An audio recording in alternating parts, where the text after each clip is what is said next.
गणना ग्रंथ अध्याय 31। प्रभु ने मूसा से कहा, तुम इज़राइलियों का बदला मिदानियों से लो। इसके बाद तुम अपने पूर्वजों से जा मिलोगे।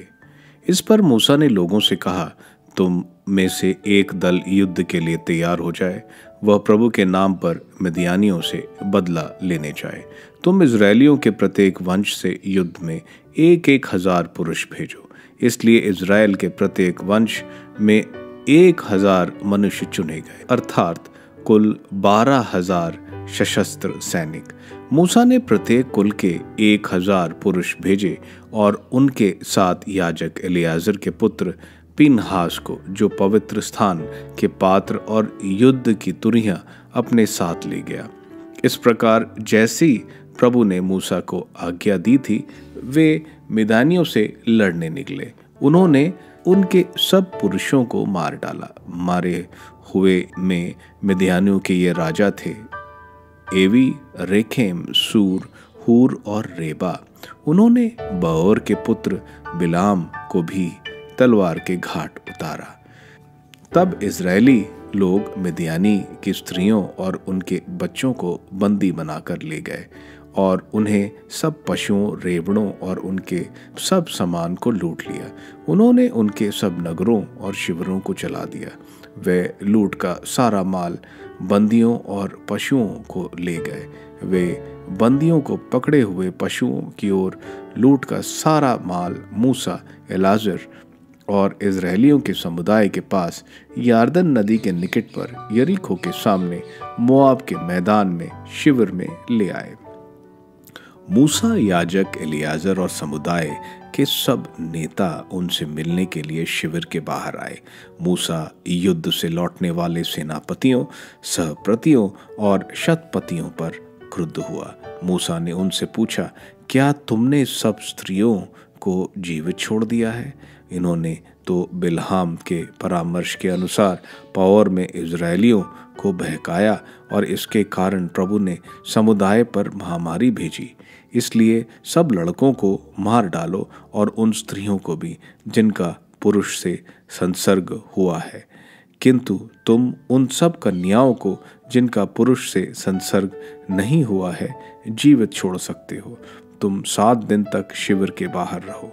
प्रत्येक व्यक्ति जिसने किसी को मारा हो या किसी मृतक का स्पर्श किया है, 3वें या 7वें दिन अपना शुद्धिकरण करोगे। यह तुम पर और तुम्हारे बंदियों पर लागू है।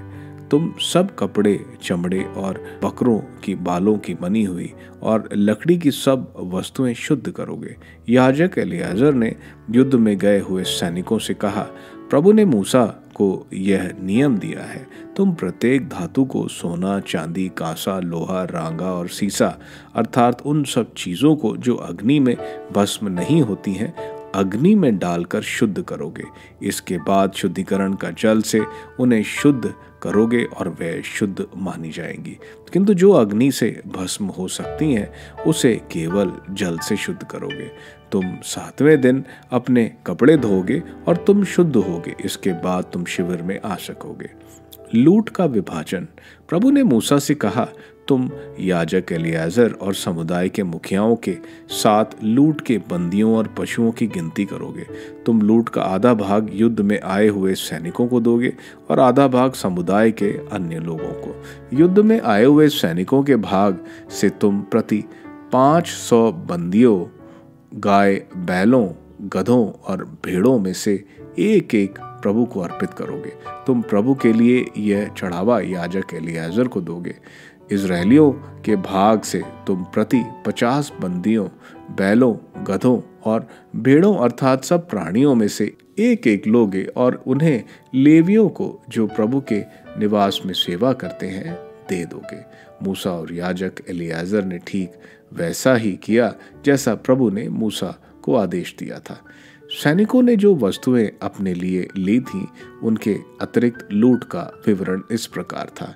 6,75,000 भेड़ें, 72,000 गाय बैल, 61,000 गधे और कुल मिलाकर ऐसी 32,000 कन्याएं जिनका किसी पुरुष के साथ प्रसंग नहीं हुआ था। युद्ध में आए सैनिकों को लूट का जो आधा भाग मिला वह इस प्रकार था: 3,37,500 भेड़ें, इसमें से प्रभु के लिए चढ़ावा 675 भेड़ें, 36,000 गाय बैल, इनमें से प्रभु के लिए चढ़ावा 72 गाय बैल, 30,500 गधे, इनमें प्रभु के लिए चढ़ावा 61 गधे, 16,000 कन्याएं, इनमें से प्रभु के लिए चढ़ावा 32 कन्याएं।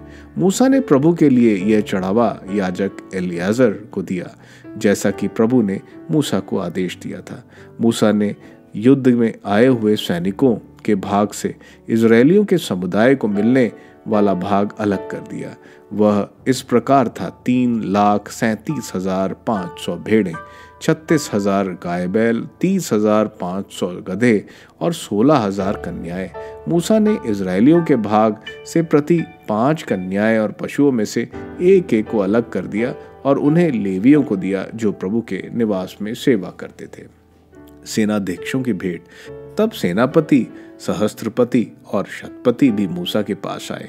वे मूसा से कहने लगे, हम आपके सेवकों ने अपने अधीन सैनिकों की गणना की है और उनमें से एक भी खेत नहीं रहा। इसलिए प्रभु के सामने अपना प्रायश्चित कराने के लिए हम प्रभु को भेंट स्वरूप वह सोना चढ़ाते हैं जो हम में से प्रत्येक ने लिया है, अर्थात भुजबंद, कड़े, अंगूठियां, बालियां और हार। मूसा और याजक एलियाजर ने उनसे वे सोना के आभूषण स्वीकार किए। सहस्त्रपति और शतपति प्रभु की भेंट स्वरूप जो सोना ले आए उसका वजन 16,750 शेकल था। इसके अतिरिक्त सैनिकों ने अपने लिए लूट ली थी।